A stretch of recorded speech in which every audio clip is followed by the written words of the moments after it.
All right. Well, I think we're going to kick things off. Thanks, everyone. I think I'm feeling really good tonight about our decision to move our winter meetings to Zoom. I don't know how everyone else is feeling, but it's a lot nicer to log onto my computer on a winter day like today than to traipse down the street.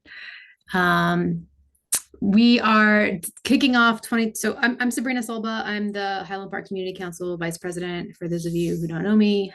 We are kicking off 2025 with a sort of smorgasbord of here's what HPCC is doing and what's coming for this year, with a number of board members and other volunteers who will be speaking in sequence tonight. But we're going to start off with our Zone 5 update, and I believe Lieutenant Cunningham is here. Yeah, excuse me, sorry. Yes, how's everybody doing tonight? Great. Good. Howard, can you pin him? So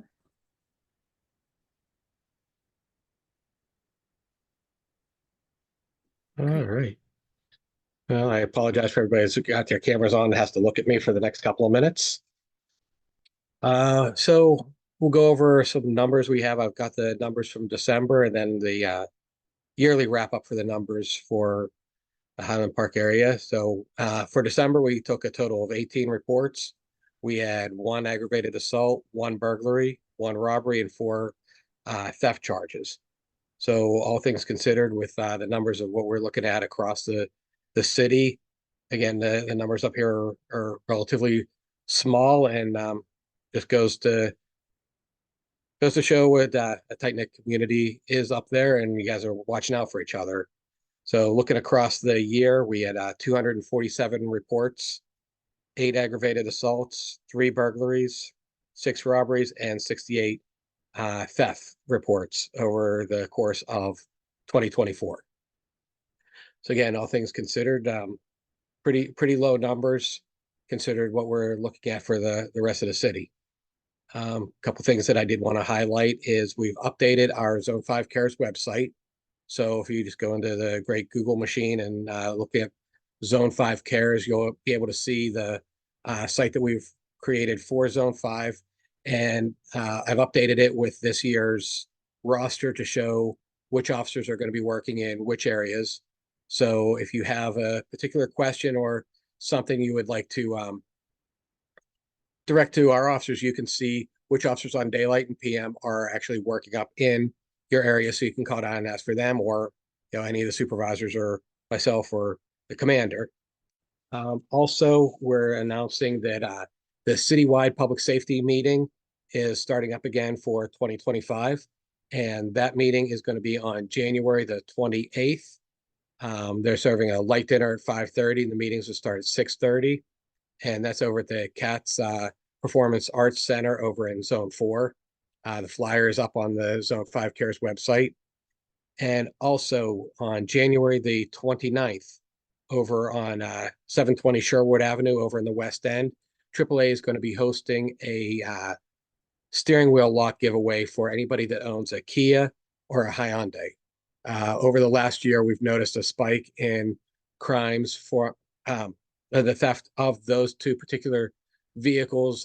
Certain model years can actually be started with with just a USB cord, and that little how-to video is circulating around YouTube and other social medias.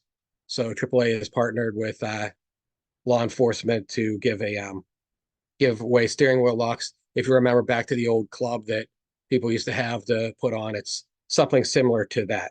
So you either have to show up in the vehicle or bring proof that you do own what the Kia or Hyundai, and you can get the free steering wheel lock.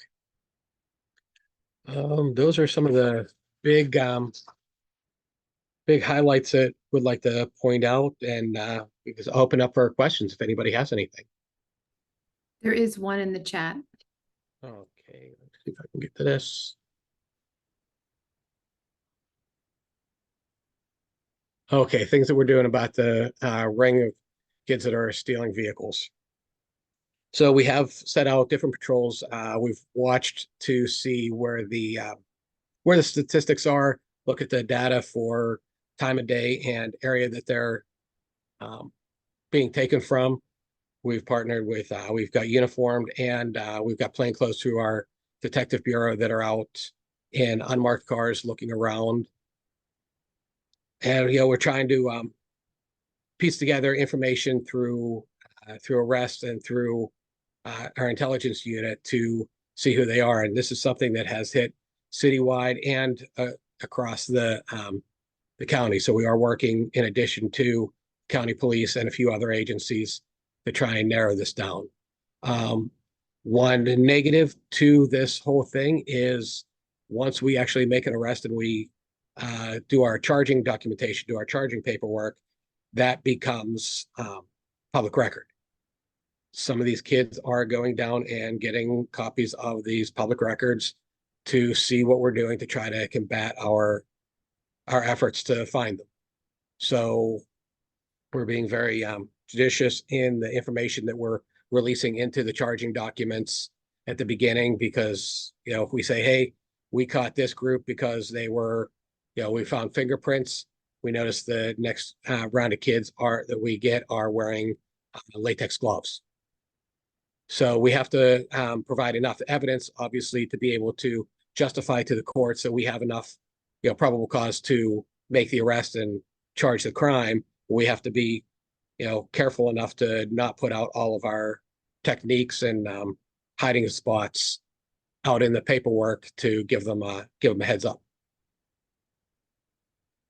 I saw a hand go up and then it disappeared on me. It was probably me. I was like, I have another question. I'll put it. Okay. Go ahead. Keep going.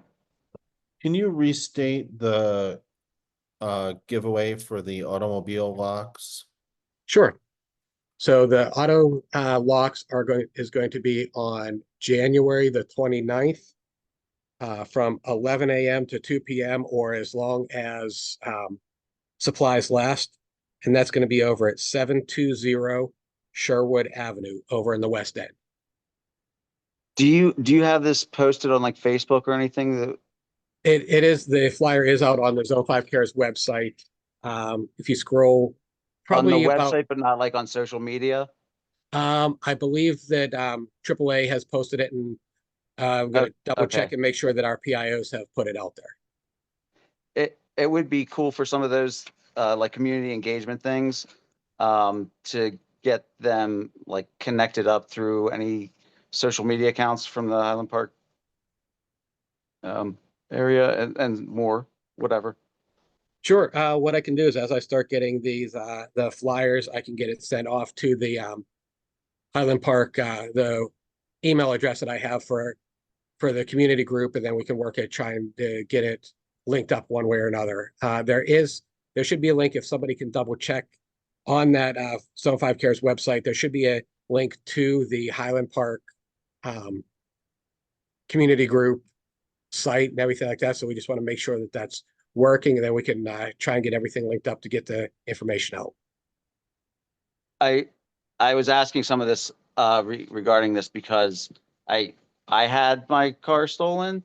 We had one across the street, but when my car was stolen, I happened to have a dash cam in there, and I also happened to have cameras all around the perimeter of the property. So we actually had the footage all laid out of the entire theft inside the car and outside the car, and then the kids going from car to car, like doing handles and then dropping all the kids off at home.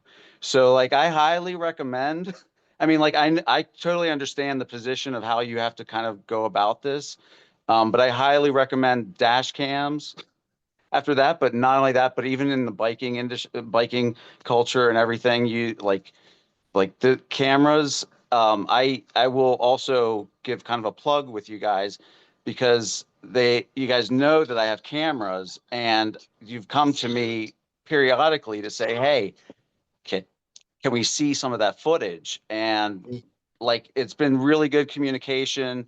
And like, I think we had like it was, a homicide at one point, not too far from here.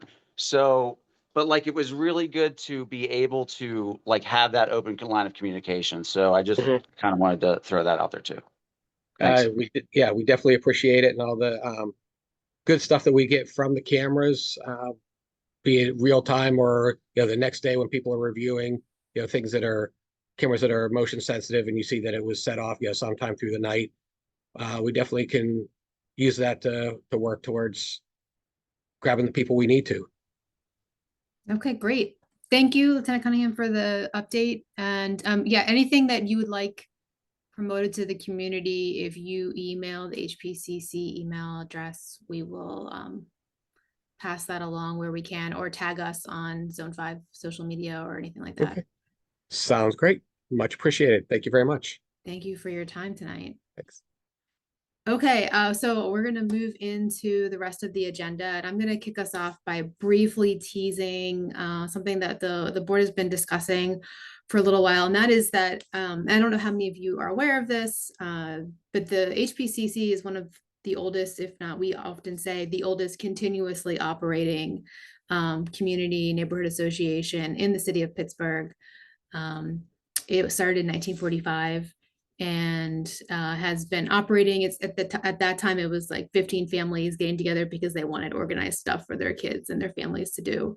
And it's evolved and become more civic oriented. We do a ton of things now interfacing with the city, helping to support neighbors when they have concerns either with the city or with other neighbors, when they have security or safety concerns, and then a ton of programming for the neighborhood.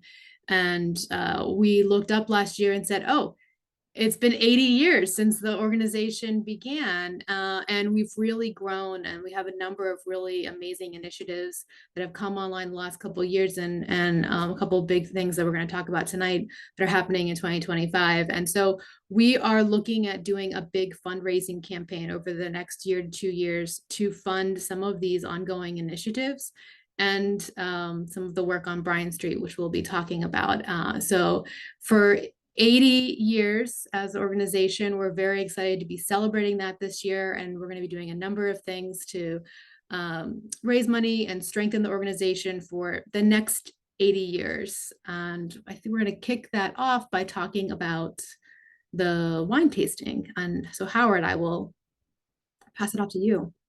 Thank you, Sabrina. I'm gonna give myself the spotlight. Let's see if it works. Thank you very much. So as people may know, I'm the treasurer of this organization. I've been in that role for, I don't know, four or 5 years now. And it's been really great. But and as the treasurer, I can report that we do really great in terms of membership and contributions throughout the year to support all the activities that we do. And every few years, although not recently, but coming up again this year, we're there's going to be a return of the Highland Park house tour, which raises a lot of money to support the organization. But every year we kind of spend down the money that we raise in a big year. And one of the challenges is that we've never really done, at least in my time here, like a direct fundraising campaign. And that's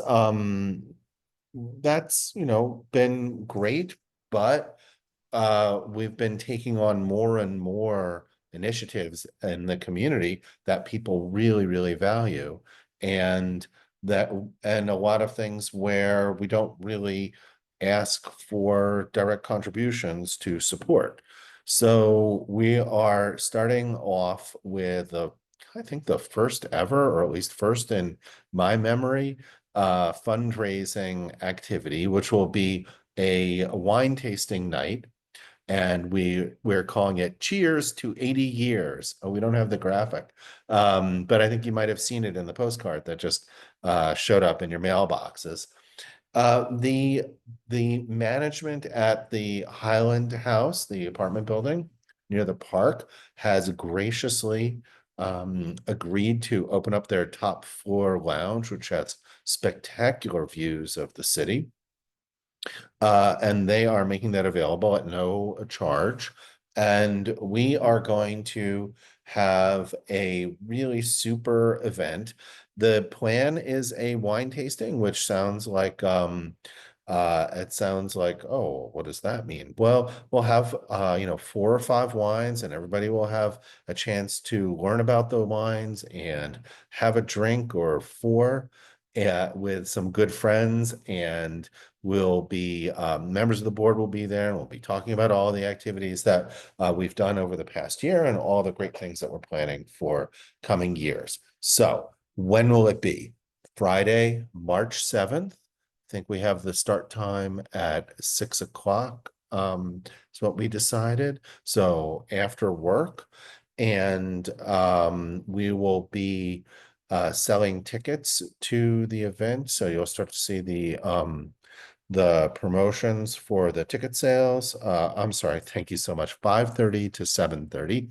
Ticket sales will be live soon, and that'll go out through all of our channels, on Facebook, through email, through Neon One, etc.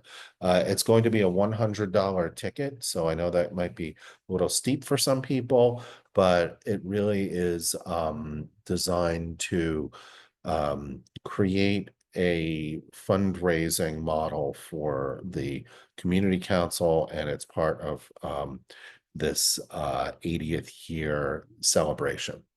So let me stop there, and I'll take questions. If anybody has any questions about the event,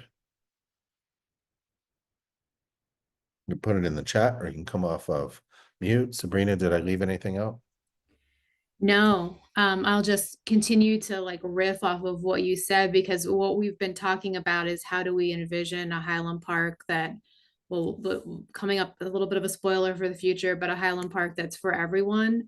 And that includes some of our programming for families, some of our SOS programming, which supports our older residents and their interaction with technology, which keeps them connected to their families and to the rest of the community. And all of our community events, but then also really our nice, lovely little business district on Bryant Street, including the Bryant Street Parklet. So when we talk about all of these initiatives, and some of them are related to the idea of fundraising, it's about investing in these and growing those and making sure that we have a sustainable model to be able to offer that programming for the neighborhood for the next 80 years. Yeah, thank So, you, Sabrina. So yeah, and Sabrina pointed out like the support our seniors, which is the tech support. So that is a 100% free service that was started with a grant from the city. And the city gave the community council a few $1,000s, but then that grant money is basically over. And it was so valuable to so many people, and it's something that we would really love to be able to keep doing, but it's not something that is really in the budget under our the membership fees. And the other thing, the other big thing that we've been doing is the Parklet, which is fantastic, and we really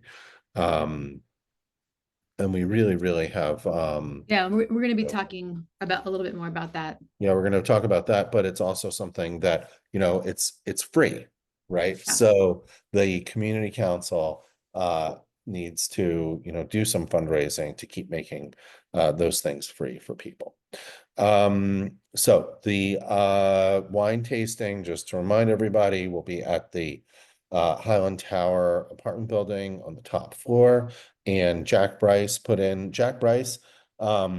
is the curator for the event, and he is a wine expert, a former member of the what was it, the Liquor Control Board Advisory Committee.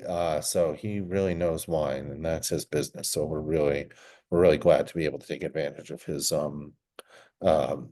his expertise in this. And I saw the comment about a senior citizen prize. We'll discuss that and see if that's in the plan. Sabrina, I'll turn it back to you. Yeah, great. Oh, yeah, and it is a beautiful view on their top floor lounge Yes. of Oh, the and neighborhood and the rest of the city. what did we say? Sunset is about 6:17 p.m. So We the will plan be is to get there. started at 5:30, and we'll have a beautiful sunset because it'll be a beautiful clear blue sky night.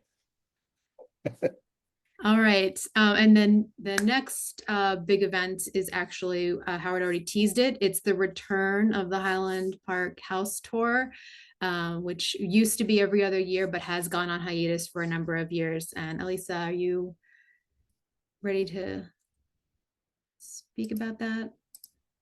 It's Oh, actually, sorry, Emily. I'm sorry. no, that's okay. Yeah, Emily, can you please, we'll pin you and you're welcome to give us an intro.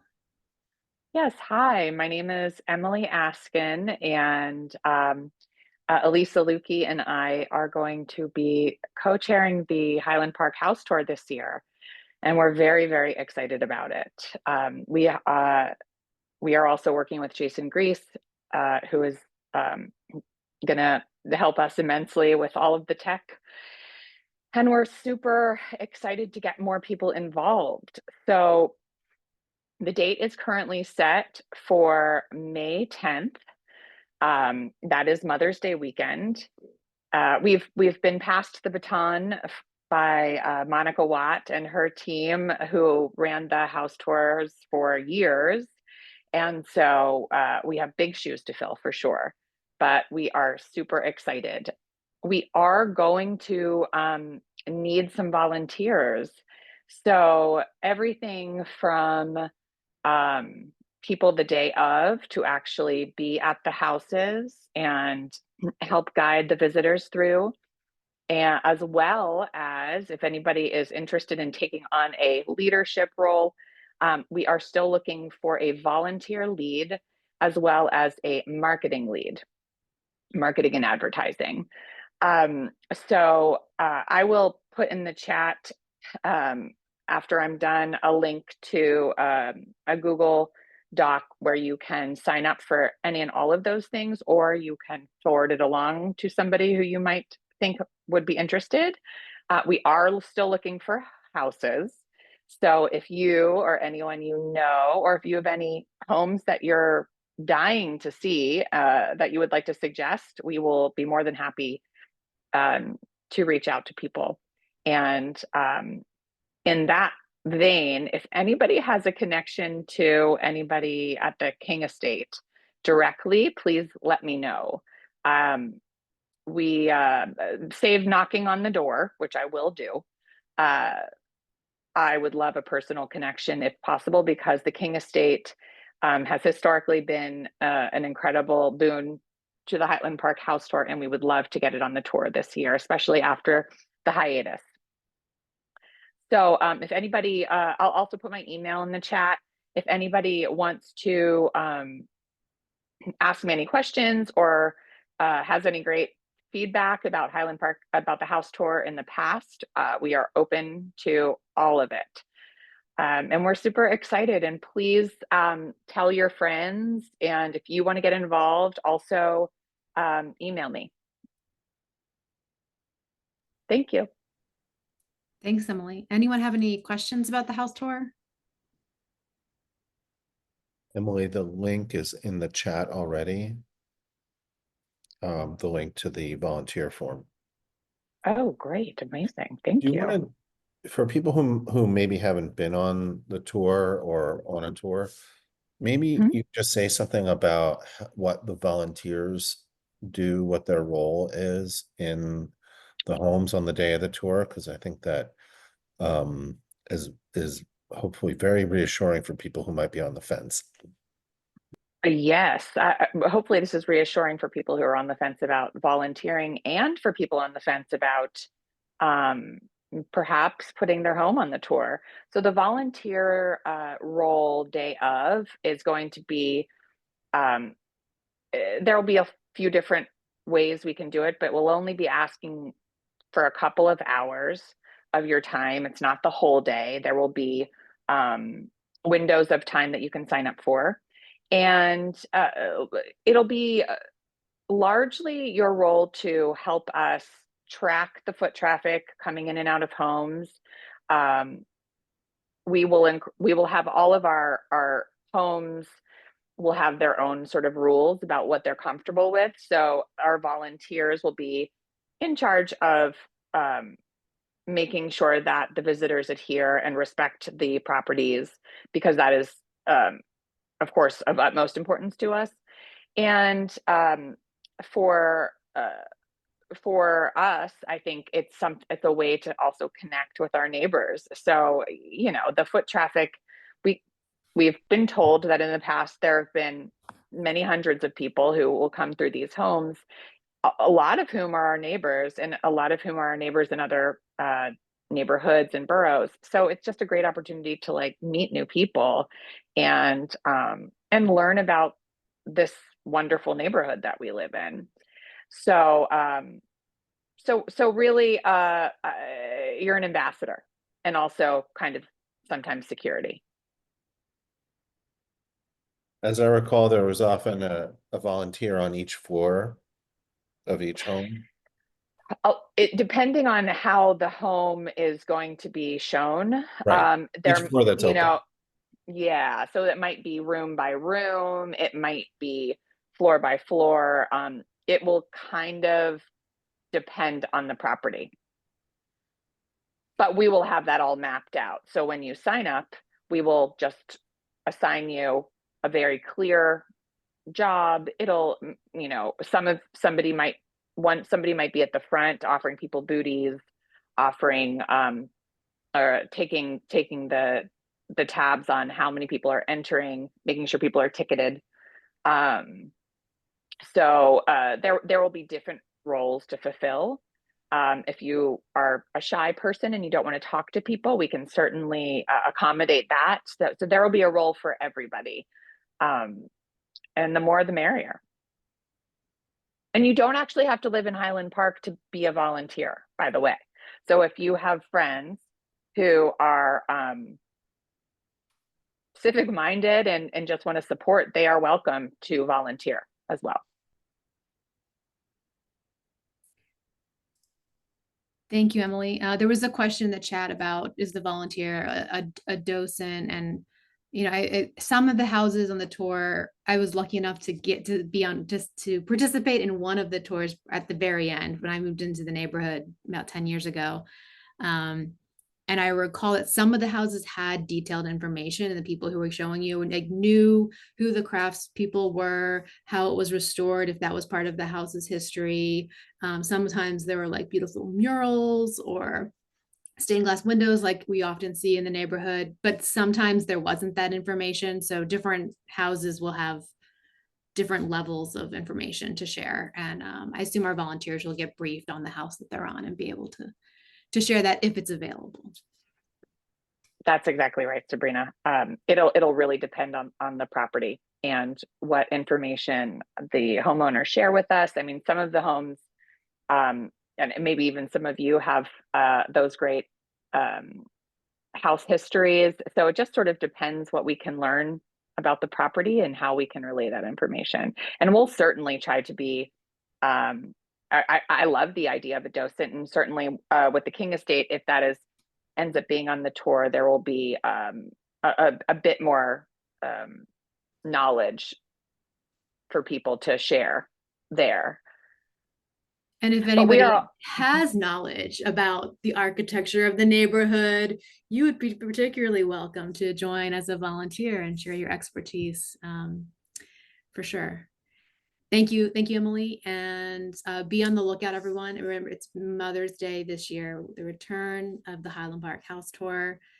And speaking of new things, and returning over of things, I'm going to pass it off to Amanda, who is the owner of Periwinkle Fox on Bryant Street, and is going to talk a little bit about and give us an update on the businesses on Bryant Street and what's going on changing there for 2025, at least what we know so far. Looking for Amanda in the list. I'm not seeing Amanda. I'm so not seeing her. Okay, we'll come back to that then. We can give those updates later, but we'll move on to Kelly and talking about the Bryant Street Parklet. Hi, yes. I am Kelly Vitti. I'm the current head of the Parklet committee. For anyone who's not familiar with the area, the parklet we're referring to is the green space on Bryant Street. It's on the corner of Bryant and Euclid. So just a nice little parklet there with picnic tables, some trees, some landscaping. Just a little bit of background information. In 2020, during the quarantine days of COVID, the Highland Park Community Council started renting this space just to have a space where people could gather outdoors on the street, on Bryant Street in the neighborhood. And also in order to support the restaurants and the businesses, picnic tables were added so that people could, have their takeout food, walk across the street, and eat their meal in the parklet. And then over time, the uses of the parklet have evolved. There is a cleanup in the fall and in the spring, a pumpkin patch in the fall, some landscaping that's been done. So the parklet's been a nice addition to the neighborhood. Now for the exciting news, the Highland Park Community Council is going to be purchasing the property. We have been leasing it from the URA for the past 4 years, and we are now going to be purchasing it in the upcoming months. And toward that end, we'll be reaching out to people to see what you would like to see in the parklet and how you would like to see it used. So there will be a survey coming out so you can share your thoughts. Some of the ideas are, talking about adding lights and electricity, doing some nice landscaping, possibly a structure if we think that's something we'd like. So a lot of that is yet to be determined, but we do have some ideas, and we will be reaching out to get ideas from the community. Before I do wrap up, I'm going to put in a plug. I'm the committee chair, and I have one other person who's been helping me, but I'm also looking for members if you're interested in joining the Parklet committee, just in terms of cleanup and activities and landscaping. I'd love some help. So if you have any interest in that, please reach out. Kelly, there's a question from David Anguero. Yeah. Hi. Yeah, I'm trying to lower the hand. So I work on electric vehicle charging infrastructure in residential areas, and very familiar with everything that's happening with the city and DOMI with respects to the lack of infrastructure in residential communities, especially for on-street parking demand. And we actually do a lot of research with CMU on what we work on with this. We did a placement over in Swissvale that was a public access EV charging installation curbside on the street. And it allowed, we had a lot of data on, I think it was 14% of the Swissvale community was able to impact with a 5-minute walk radius. Now, I'm mentioning this because the Bryant Street Parklet and that area up there might not be a bad idea along the side street there. I'm not sure what the parallel street is there. Mm-hmm. Yeah, so that might actually be an ideal location. I had actually mapped out Highland Park 2 years ago and submitted it, but it wasn't necessarily on my ideal area, but it really kind of is a good place to put something. And the city actually was involved in a pretty big win with funding under CFI funding. I typically say that it's actually a pretty big loss because they lost $12 million in trying to make this happen. But they know that this is the way to go. They've incorporated curbside into some of their plans when they applied for CFI funding. But now they are trying to get that out and running. Now, the only thing is that CFI funding could be 2 years out. So, but it's maybe not something worth keeping an eye on it, I think that would be an ideal location. So just thought I'd throw that out there for you. And it's not so much that you're encouraging the car community to come over there as much as it is like to get the extension cords off the sidewalks, because Domey's not going to change that. Like, this is going to keep happening with ADA rumble strips all over our sidewalks. So there you go. Thank you. Thanks, David. Thank you, Kelly. Yeah, this is not going to be a by summer the parklet is redone. This is going to be an ongoing process, and this is part of why we felt like these next year and 2 years is a good time to fundraise, because once we have a community plan in place for the parklet, there will need to be funds applied to do that. And some of the stuff Kelly already mentioned on additional ideas like what David suggested coming out of how that space can be as vibrant a public green space and resource space for the community as possible. And so in the vein of doing that planning, I'm going to turn it over to Jason. Oh, there was another question. Who we buying? We're buying the parklet from the URA. So they hold the property right now. And we're buying it at a very, if we were a business, we'd be paying a much higher price. So it's a purchasing process that we've been working with them for several years after we've leased successfully from them for 5 years. And I will give a shout out to Deb Gross, who I believe is in the audience, our council person, who also helped us to move that forward with the URA to make it possible for that green space to become a community resource and not just an ongoing lease that could be sold to be built on, but something that we are committing to keeping as a green space and developing as a public resource for everyone in the neighborhood and in Pittsburgh. And I'm going to pass it off to Jason, who's going to talk about the 2025 neighborhood survey. Yeah, can everyone hear me? I'm hoping to. Cool. As Kelly sort of announced, the purchase of the parklet presents a really great opportunity for us as a neighborhood. And we were sort of thinking about this. The city has launched a comprehensive planning process, and we don't necessarily want to wait for the city to complete that process to sort of get our own neighborhood coalesced around ideas of what we want out of the parklet, but also what could happen for the Bryant Street district as a whole. So we just put together a quick survey for both of those topics. Like, how often do you go to the Bryant Street district? What do you do when you're there? What's interesting to you about it? What do you think you would like to see? And we try to give, as Kelly mentioned, a couple of ideas just to get people started. You know, in general, it'd be great to see electricity and water access at the parklet so we could do community activities more often. But really, the sky is, well, I don't want to say the sky's the limit. There is some ceiling. I don't know what it is, but our imagination is sort of the limit there.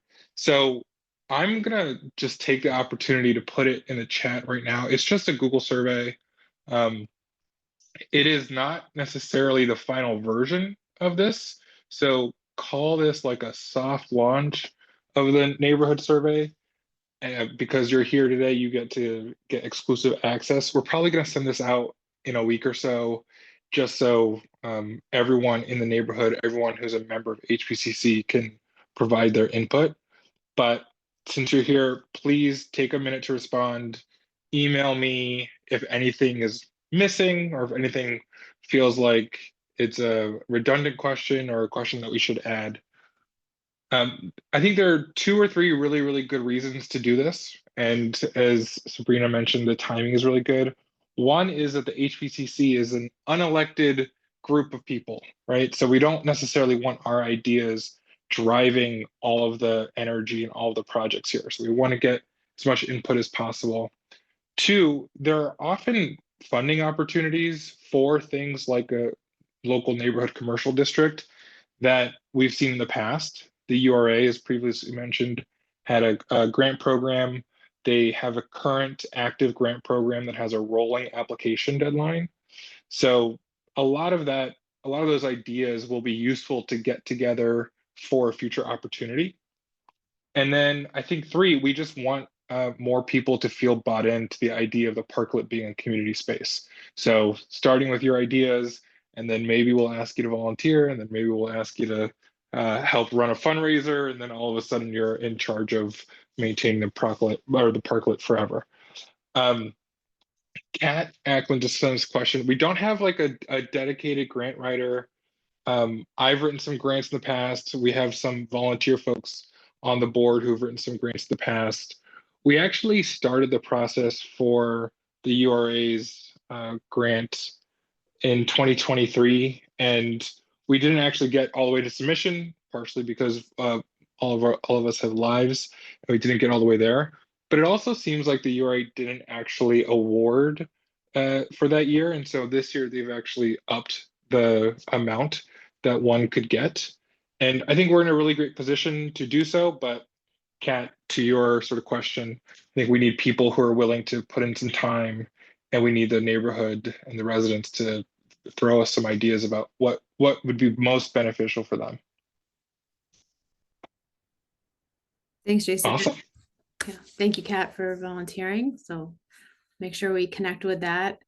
I just want to add that when I started attending the HPCC meetings back like 2014, we first moved to the neighborhood, we would pass the Parklet, and it was this decrepit, unused corner lot in the middle of Bryant Street. And it's really because people who came to the HPCC meetings, like just various neighbors and residents, were like, that could be something more, at least in the interim and maybe long term. And it really came from those conversations and ideas that we even started thinking about, can we get the Parklet as a public resource? And then it's just grown from there. So this neighborhood survey and thinking about broadening that impact across Bryant Street is a continuation of that work. And it's really all come from a neighbor saying, what if, and then us collectively coming together to do that what if and bring it to life. So very excited to see what everybody returns in the survey and to continue that process. And the next thing we're going to talk about is, oh, Howard, did you have a I question? was just going to add that it was really the pandemic that really created it, because the restaurants were closed, and there was this, I think, demand for an interest in outdoor space and public spaces, and that I think really that pushed us over, that made it happen. I mean, we were able to really build will. The frustration had been there for a long time. The frustration with the eyesore had been there for a long time. Yeah. We're gonna do a parks update with Tina. Hello. Tina Calabro. I'm here with Beth Hutton, who is my co-chair on the park committee. And I have 3 things. Wanted to let you know that the phase 2 of Reservoir Drive, the road that goes around the reservoir at the upper level, I'm in communication with James Murray at Deb Gross's office, and he has spoken with me about the plan at the city is to have the Department of Public Works designate a third party. It could be the Pittsburgh Parks Conservancy, to convene a community committee with community and governmental and so forth to look at phase 2 of the improvements to Reservoir Drive. So that's, I don't have any further information except to say that James Murray is pursuing information about that third party being designated. The second thing I have is that we got an email of the community council members, or at least I and some other people got this week an update on some research and communication that Stephanie Walsh had done to find out the status of the information we had, the trees were going to be removed from around the reservoir in the park, and then also the other one, the covered reservoir that's on the other side of One Wild Place. And also, what are some of the changes in trees that are going to happen at the area of the new pump house? So Stephanie put together an email with a lot of information about what is the status for right now for all three of those areas. And it's a very long email with that information. I would suggest that if you have a strong interest in that topic, to get in touch with Stephanie Walsh or Sabrina, and to ask to be, kept in the loop about how that is going. Like what the plans are with the Pittsburgh Water and the Department of Environmental Protection. It's a complicated kind of thing.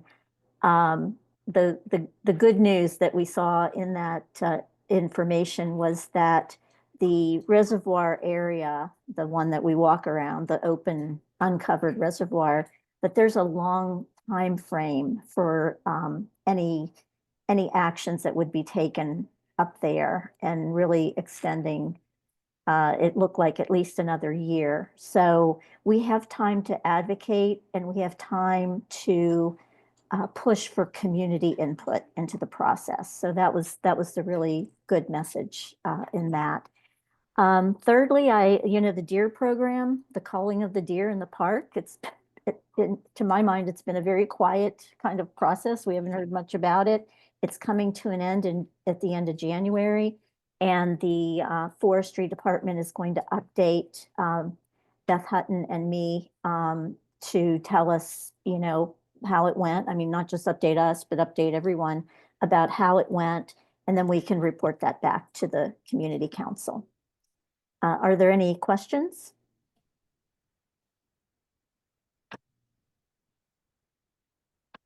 I was asking about the very first item, Tina, about that committee. Could the HPCC be that entity, or like, what do you think the HPCC's role can or should be in that, whatever that is, phase 2 community input Who is advisory? speaking? I'm Oh, sorry. this is Howard Dagenholt, sorry. Oh, hi, Howard. Yes. I'm going to tell you exactly how the information that I have is that the original improvements to Reservoir Drive were done by DOMI, and that DOMI has handed off or designated that DPW is now going to be the key governmental entity that is going to work with the community to talk about a phase 2.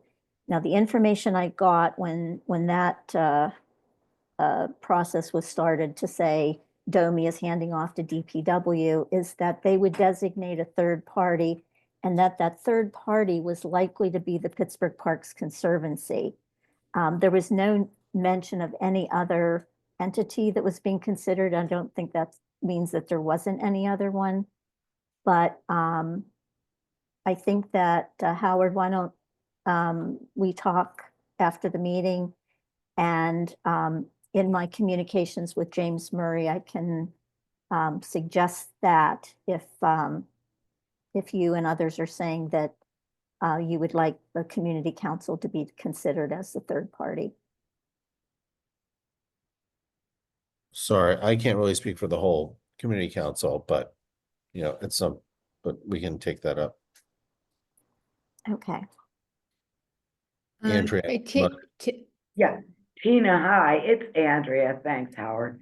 I really don't have anything to add, although I do think it would be nice if the community council would be involved, maybe as a fourth party, an add-on. I don't know if that'd be possible. And I wanted to thank you for staying so much on top of these issues, some of which seem to be pretty complicated, with some controversy involved in many of them. So thank you. Nancy, you have a question? Yeah, I guess a couple questions.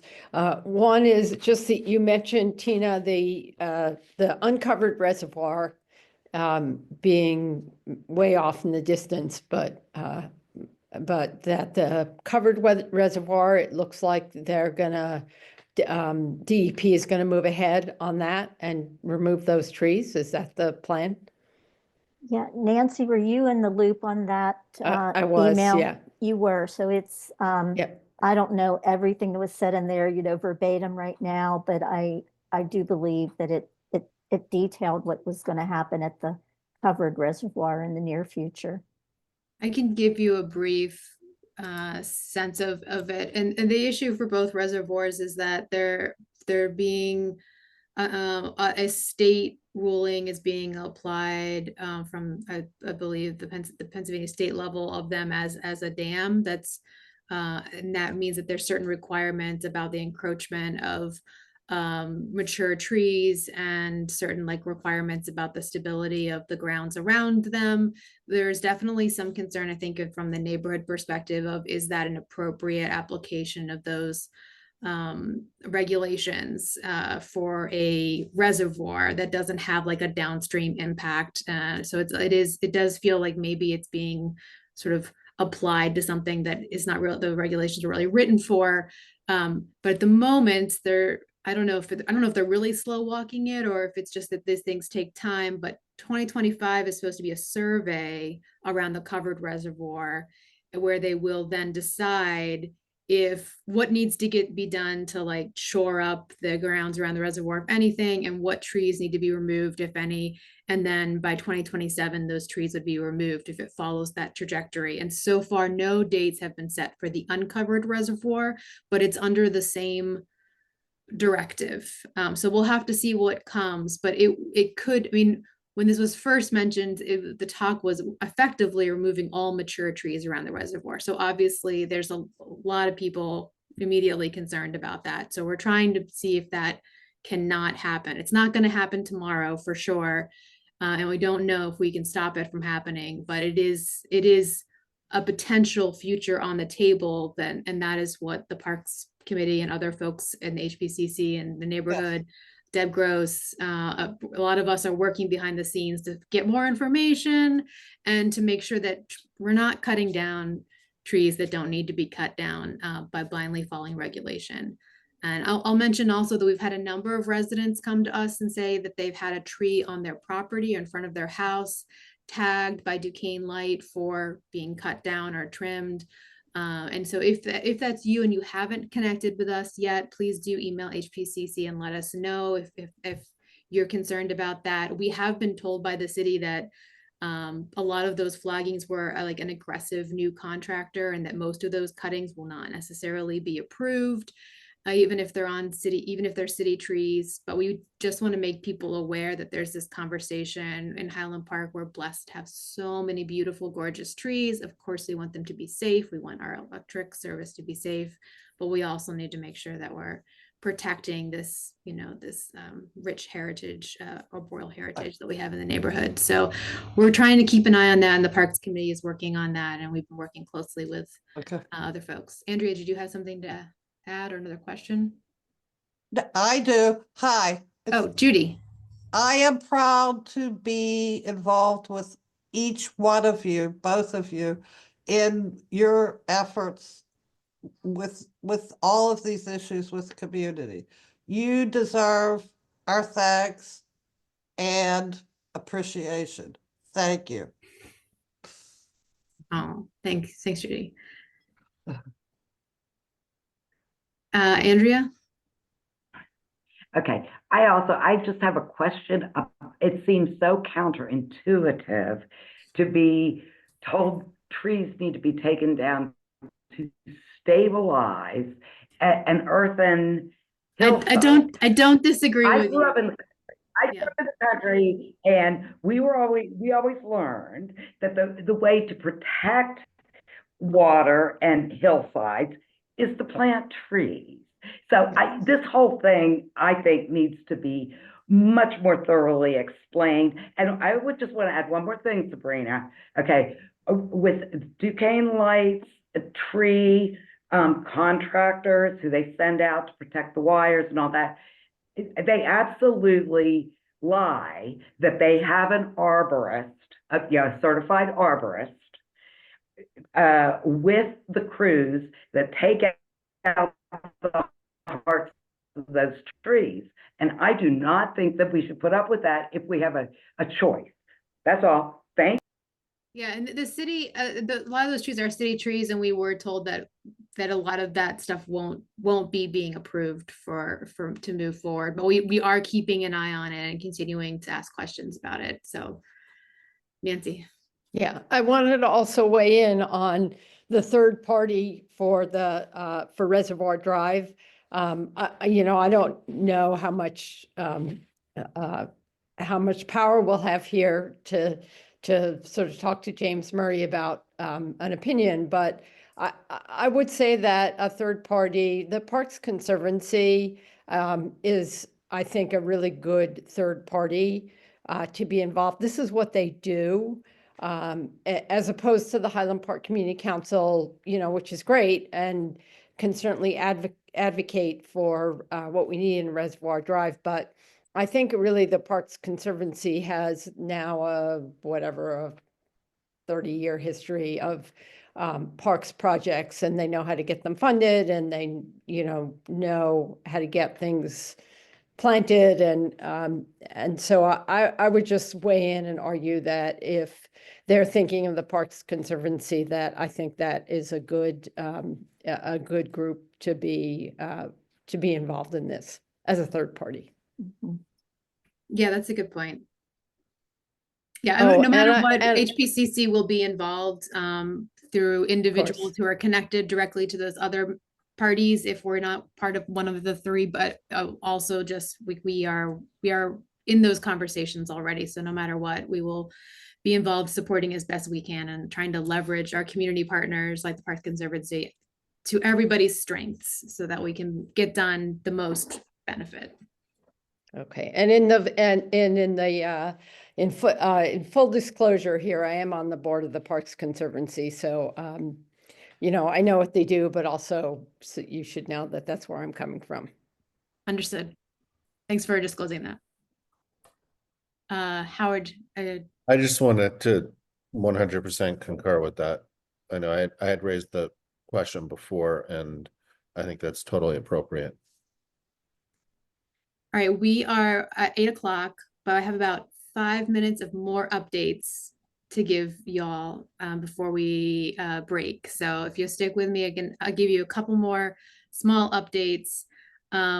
One is the businesses. So let me go ahead and bring up those. So on Bryant Street, the owners of Penfish Avenue Market are opening a new restaurant, different format than the Penn Avenue Fish Market, but they will have fish where Park Bruges was located, and they're going to have some soft opening events in February.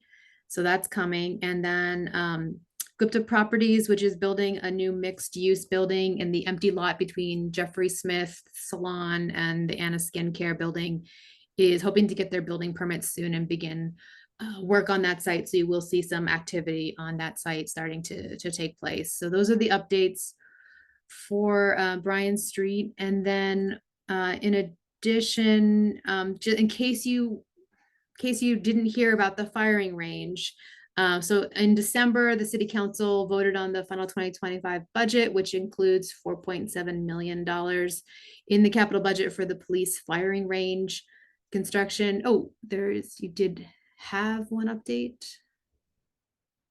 Let's see. I'll go through this, and then if someone has something to add. So the intended use of the funds from what we've been told is to rotate and otherwise improve the current site, and then to build a new facility. The final decision on where to build a new facility hasn't been made. There are some questions about the rotating and how much can we reduce the noise, but there is dedicated funds and a fairly decent amount to start to move on this issue and make some real changes for it. And I know a lot of people here have been advocating for that for a long time. So it's great to see the city put some larger resources towards that. And we will continue to be, trying to push that forward as best we can. And I know Deb Gross' office has been involved with that in the mayor's office, and we'll continue to work with them and keep trying to get this issue resolved for the community. Paul, did you have an update that you wanted to give or a question you wanted to ask?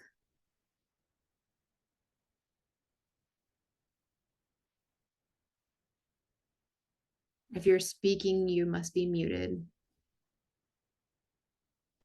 Sorry about that. No, Sabrina, thank you. I was going to say everything that you just said. That's what I was waiting to say. Yeah, but that's pretty much everything that you just said. I'm reiterate that exactly. Okay, great. Well, we look forward to more updates. Absolutely. And then the last thing I will say before we break is that in February, we'll go back to questions in a second. In February, we'll have Jen Thorpe from the zoo here to give us some insight into the zoo's master plan. And so please join us in the February meeting, which I believe is Thursday, February 20th. And some time sensitive info from the zoo is that their application for summer camp scholarships is open right now and closing February 1st. So by the time they come in February, that will be closed. So if you know, if you know your family has anybody who might be interested, or you know anyone, please spread the word, and I'll drop the link in the chat. And then, oh, and thank you, Paul. Yeah, good reminders. Sign up for Snow Angels. Obviously, we're getting a lot of snow this year, so your volunteer work will be to good effect for our neighbors. There was another question. Where is it? If there's been any discussions regarding the petition that went out for Stanton. This is to undo the changes, the traffic calming changes that were done in Stanton, or to modify them. There's been a lot of conversation, and there are a lot of opinions. I don't think there's any consensus that we can share, but if you have thoughts on that, you're welcome to communicate those to the HPCC. It is an interesting. For those who don't know, there have been traffic calming measures placed on Stanton. There are some neighbors who are unhappy with that, the loss of parking, and there's been some conversation about that. There was a meeting in December, but we don't have like an official update or anything to share with the community tonight. Howard, do you have something? I was just going to mention that there had been that public meeting, a public hearing, but you hit it. I just put the HPCC email in the chat, and that's open to everyone. Welcome to email us anytime about anything that's related to ideally that's related to the community. And yeah, okay. Yeah, I don't think so either. And I'm not sure what the next step is personally. I don't know if anyone else here has more insight than me. Sounds like I don't hear anybody saying so. We can't answer your question, but we'll maybe try to have an update for the February meeting. And sorry, I might be able to make a comment. This is about Stanton. You're talking about the traffic calming on Stanton Avenue. Yeah. So I was at the Bike Pittsburgh Neighborhood Bike Ped Committee last night, and this is probably just a rumor, and I'm not sure I should share a rumor, but it's sort of looking like the bike lanes and all the traffic calming that was placed there is all going to stay. That's not official, but that's kind of the kind of scuttlebutt that we got. Okay. In terms of a process, I think it's going to be up to Domi is my understanding. Yeah, I think last time the community council spoke about it, we didn't have like a consensus in terms of us advocating one way or another, and we're definitely still open to hearing ongoing conversations from community members who are impacted, and always looking for ways that we can make, if there's a problem with the current, if we can talk about smoothing things out for anybody who's having issues with the current changes.